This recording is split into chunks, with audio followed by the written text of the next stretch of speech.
A New York City native and a University of Bridgeport graduate, Mark devoted 44 years as a daily newspaper writer at publications in Bridgeport, New Haven, Meriden, and Middletown. He actually spent nearly 30 years at the Waterbury Republican-American, where he became a central figure in local sports journalism. Known for highlighting not only the athletic achievements, but also a lot with human interest stories, he went on to develop a particular appreciation for women's sports. Knew he was good. And he went on to cover some of Connecticut's top girls basketball teams. He's been honored by many organizations previously. Most notably, he's been inducted into the Connecticut High School Coaches Association Hall of Fame, as well as the Watertown Gridiron Club Hall of Fame. Please join me in welcoming our honoree category candidate for induction, Mark Jaffman. Good afternoon, everybody. It is probably the most significant moment in my life. My career ended prematurely 8 months ago. I felt I could not do the job to the standard that I had set due to my lifelong orthopedic issues. However, I left with my head held high, knowing that I had made an impact on a lot of people, a lot of ages, a lot of genders, a lot of people from all over the place.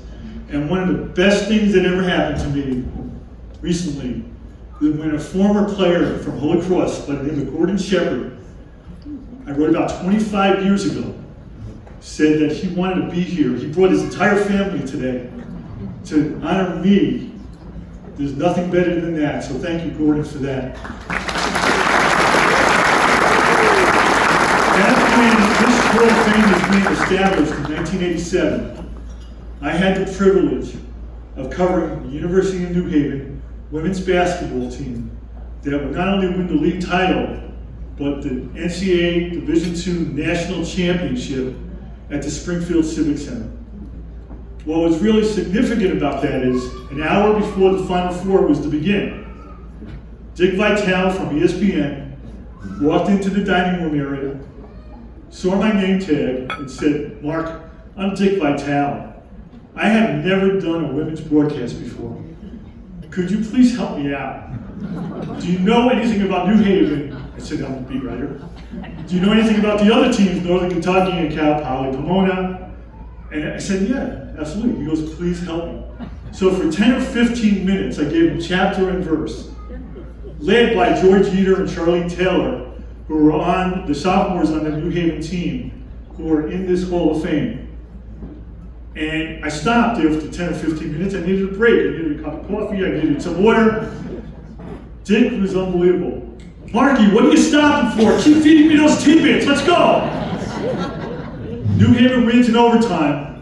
2 nights later, they're playing Cal Poly Pomona for the championship, who had won 3 out of the last 5 years.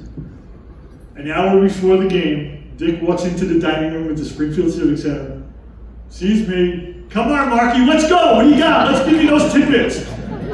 New Haven would go on to win.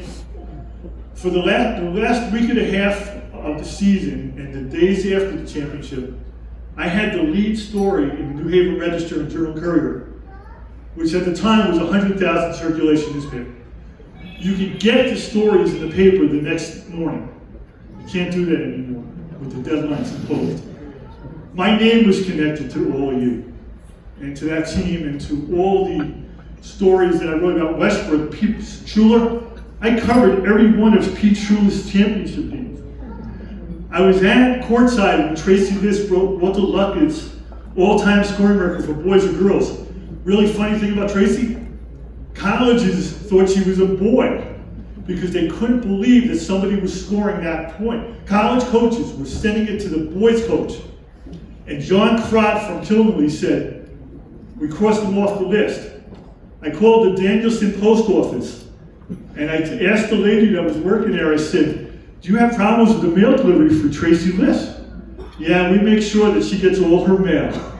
And she ended up going to Providence and had a great career there.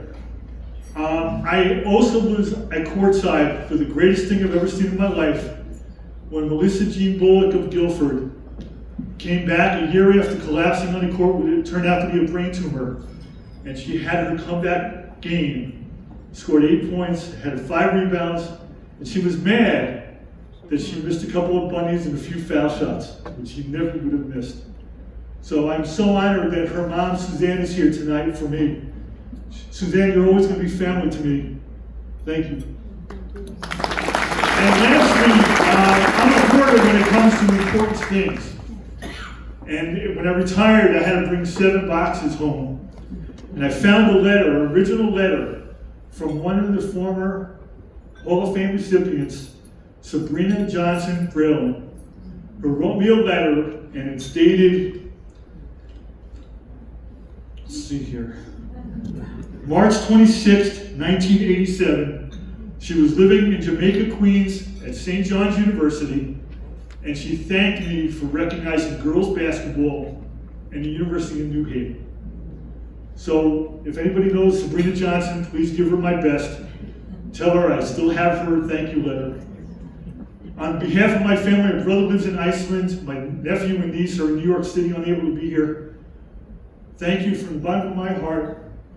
I've known Laura Cinto for quite a while. You're only like 27 now? Laura said to me a few years ago when I was profiling Maria Conlin, when she was trying to bring Notre Dame or Fairfield to the state championship game, and it got suspended or canceled because of the COVID outbreak, she said that I was iconic and legendary. And I stopped her and I said, no, I happen to be the person that tells the public about the iconic and legendary figures like you. Thank you for saying that back then. It's been an honor to know Bobby McMahon and Abby Hurlburt and Bridget Brosnahan and Laura Cinto, and obviously the other recipients. If you haven't seen, I expanded the stories on the website for the Connecticut Women's Hall of Fame. So what you see in the program is just a small sample size. You're only as good as the people around you, and the people here talked about those people. Bobby's mentors, Laura's mentors, like Howie Gurr, one of my favorite people of all time. Thank you, everybody be safe and healthy and happy. Thank you very much.